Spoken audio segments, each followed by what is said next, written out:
Alhamdulillah, barang saya order dah sampai. Dan ini bukan untuk saya sebenarnya. Ni bawa tu untuk wife lah. Dia sibuk kata, Abang belilah bang, barang ni bang. Belilah barang ni bang. Belilah barang ni. Beli hak nak ambil kau.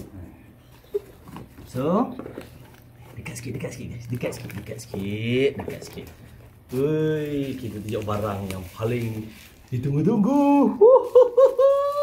Yang rakam ni bini saya. Dia yang excited. So, yang ni adalah HR Booster Pro. Betul yang nama dia? Betul? Oh, betul. So, yang ni yang kita dapat beli pada 11/11 sale. Hari ni 14 hari bulan. So, memang cepat juga sampai. Yang ni adalah Collagen Glow Booster Serum.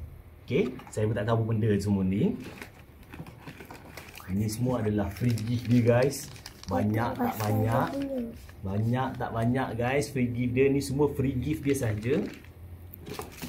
Dapat juga pouch untuk simpan HR Booster ni kalau kita nak jalan-jalan ni kan.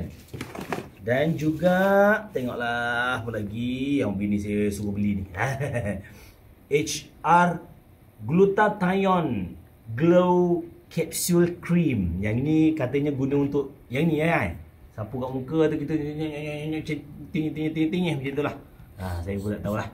Satu lagi ni Glutathione Glow Serum. So, kalau korang nak tengok macam mana cara penggunaan HR Booster dengan semua barang-barang ni, korang komen nak tengok part 2. Okay? Balik lah.